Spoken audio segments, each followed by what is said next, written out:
வணக்கம் and welcome to cinema matrix. இந்த வீடியோவில் எதை பற்றி பார்க்க போகிறோம் அப்படின்னா, சௌந்தர்யா வந்து எங்கள் வீட்டில் நான் இங்கே இருக்கிறது அவங்களுக்கே பிடிக்கல போல அப்படின்ற ஒரு ஸ்டேட்மெண்ட்டை லைவ்ல இப்போ சொல்லியிருக்காங்க. எதனால் சொன்னாங்க, அதுக்கப்புறம் ஒரு ஃபன்னான கான்வர்சேஷன் போச்சு, அதையும் டீட்டெயிலாக பார்த்துடலாம்.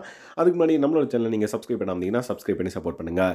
ஸோ டைனிங் ஏரியாவில் எல்லாரும் உட்காந்துட்டு டிஸ்கஸ் பண்ணிட்டு இருந்தப்ப சௌந்தர்யா வந்து பார்த்தீங்கன்னா, ஒரு ஸ்டேட்மெண்ட்டை வந்து ஓப்பனா சொல்றாங்க. நான் இந்த வீட்டுக்குள்ள இவ்வளவு நாள் இருக்கிறது எங்க வீட்டுக்கே பிடிக்கல போல அப்படின்ற மாரி டைரக்ட்டா சொல்றாங்க. உடனே எதனாலன்னு கேட்டதுக்கு, இல்ல என் தம்பி வந்து நான் வந்து என் தம்பிகிட்ட கேட்டேன். நான் நியூ இயர்க்கு வரவா? இல்ல பொங்கலுக்கு வரவா? அப்படின்ற மாரி கேட்டா, அத மக்கள் பார்த்துப்பாங்க அப்படின்ற மாரி நக்கலா சொல்றான் அப்படின்ற மாரி அவங்க சொல்றாங்க. ஸோ மக்கள் தான் வந்து பார்த்தீங்கன்னா, இவ்வளவு நாள் அவங்கள சேவ் பண்றாங்க அப்படின்றத மறைமுகமா வந்து பார்த்தீங்கன்னா, அவங்க புரிஞ்சுக்கிட்டத நம்மளால தெரிஞ்சுக்க முடியுது. அதுக்கப்புறம் வந்து பார்த்தீங்கன்னா, முத்துக்குமரன் வந்து கலாய்க்க ஆரம்பிச்சுட்டாரு.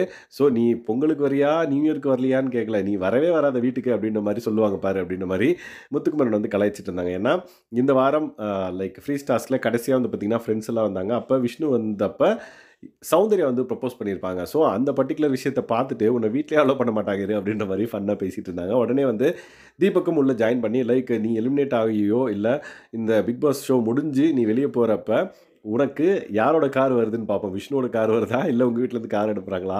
அப்படின்றத வந்து நம்ம பார்க்க தானே போறோம்." அப்படின்ற மாரி ஃபன்னா வந்து பேசிட்டு இருந்தாங்க. ஸோ சௌந்தர்யாவுக்கு வந்து பார்த்தீங்கன்னா, மக்கள் ஓட்டுனால தான் அவங்க சேவ் ஆகுறாங்க அப்படின்றத அவங்களே வந்து புரிஞ்சுக்கிட்டாங்க. அண்ட் தென் அதுக்காக அவங்க உழைக்கிறாங்க அப்படின்னே சொல்லலாம். ஸோ ஒரு சில விஷயங்கள அவங்க பண்றது வந்து என்டர்டெயின் பண்ணணும் அப்படின்ற ஒரே காரணத்துக்காக தான் அவங்க பண்றாங்க.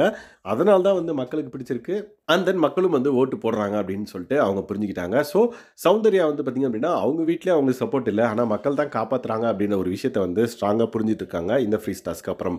ஸோ இன்னும் லைவ்ல என்னென்ன விஷயங்கள் ஃபன்னா நடக்குது அப்படின்றத அப்கமிங் வீடியோல பார்க்கலாம். ஸோ இந்த மாதிரியான பிக் பாஸ் அப்டேட்ஸை நீங்க தெரிஞ்சுக்கணும் அப்படின்னா, நம்மளோட சேனலை சப்ஸ்கிரைப் பண்ணாமீங்கன்னா சப்ஸ்கிரைப் பண்ணி சப்போர்ட் பண்ணுங்க. Thanks guys. பாய்.